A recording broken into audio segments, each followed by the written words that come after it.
Hey guys, it's Justin again with another review. This is going to be something kind of different.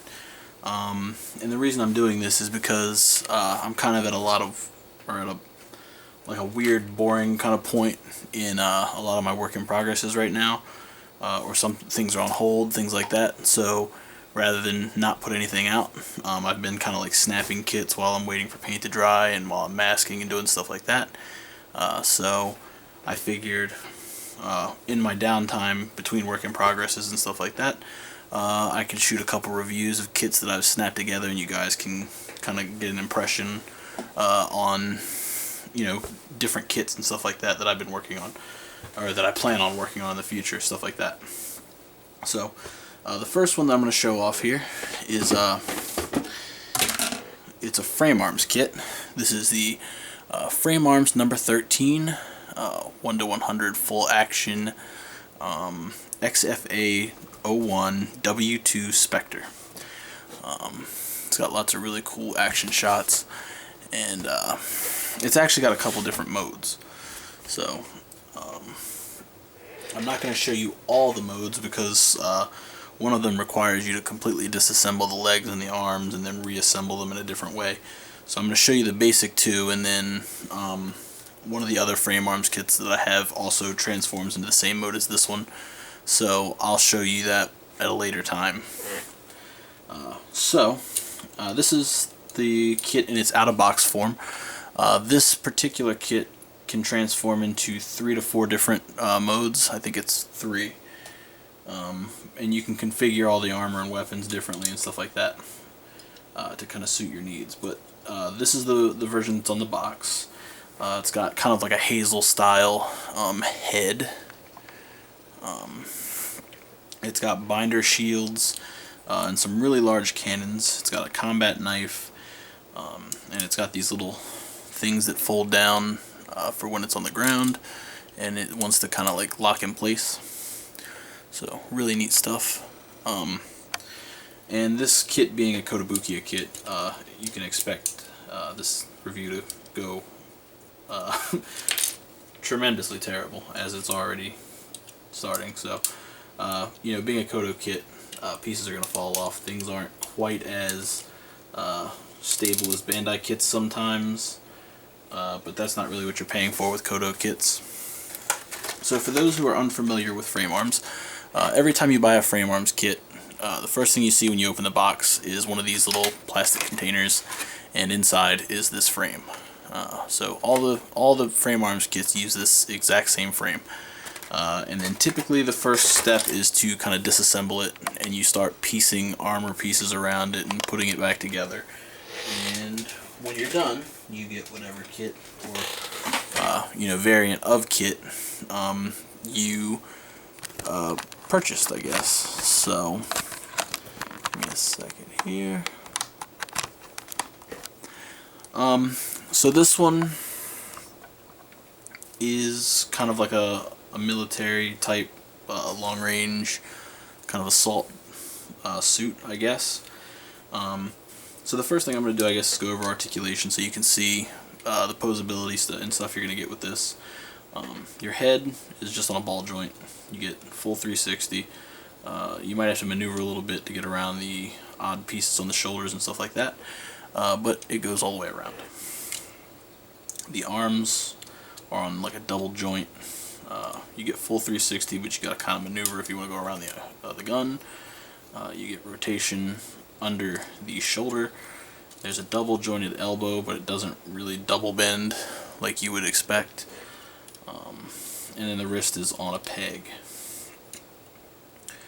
The waist is kind of like on this weird double hinge thing, but it doesn't go side to side this way. It only goes forward and backward on a double hinge, but you can rotate it. The legs go out as far as the armor will allow, but when the full frame is off, when you're just displaying the frame, you get a really nice range of motion. There's a hinge under the hip. You can go forward about that far. Backward, not quite so much, because the guns and the back skirt, you get a kind of not a very good bend on this one because of the thing. ankles are on a ball joint, and also a kind of polycap peg thing. The guns here are on peg, and then, well, this is a double peg, and then this one is a peg and a ball joint. So you get a little bit of motion out of that one. And these are on kind of like triple joint things, so they can go this way, they can go this way, and they can go this way. So the binders get a little bit of motion. Now the accessories included typically with every frame arms, you're going to get the same kind of hands. I have the closed fists equipped because I like those the most, for this guy anyway. He also has holding hands, which if you're not going to buy any like accessory packs or anything like that, you don't really need, because this guy doesn't come with anything that you hold, so these hands are just kind of like thrown aside for extras. And then you also have expressive hands, which I could see being used, but not entirely necessary. So you get 6 hands altogether. They're really nice. They're they're pretty nicely detailed. It's a little bit better than what Bandai normally gives you, straight away. Typically you have to buy like aftermarket hands to get that kind of detail in your hands. So for the weapons this guy's got, there's actually a dual cannon underneath this shield. And under this shield, you flip it over, and heavy arms eat your heart out. There's like a missile rack under here, or well, there's 3 missile racks under here. So you can flip those open, and you can just see all the missiles. So that'll be a lot of fun to paint when I get around to it. And then the cannons can flip over like you'd expect. That shoulder joint is not the best, but flip that over, and then you can maneuver the other cannon around, and there you go. So full on assault, this guy is kind of a force to be reckoned with. Now, like I said before, oh, actually, I forgot a little bit on articulation. It's been so long since I've done a review. I'm not really used to doing this. So, alternatively, these little knee things, I don't know what the purpose of this is, but they move as well, so you can do something with those. And these will fold down. I told you things are going to be popping off. It's the Kodo curse. So these can fold down and kind of add a little bit of stability to your display. So you can kind of display him like just going all out on somebody. You get the things down, you fold up the cannon, the missiles, you got the other cannons going, and he's ready to rock. But like I said, he has another form. So to transform into his other form, you pop off one of his cannons, you'll pop off both of his shoulder pieces here,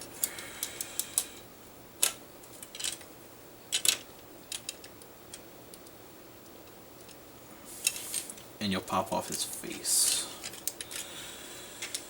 The first thing you're going to do is unhook the shoulder joints. This is really easy to do, and you're going to pop the weapons out of the shields. So next you take the secondary cannon and you unplug this little ball joint piece right here. It's just a really tiny peg, so be careful not to lose that. And then you take this hinge arm here, you pop it off, you flip it over to the other side, and you'll peg in this little piece. It's basically a peg with another peg and like a locking point on it, and that plugs right in there. So now you've got dual shoulder mounted cannons, one on each side instead of 2 on one side. Next you decide how you want to mount your shields. you're gonna have to put the shoulder pieces on.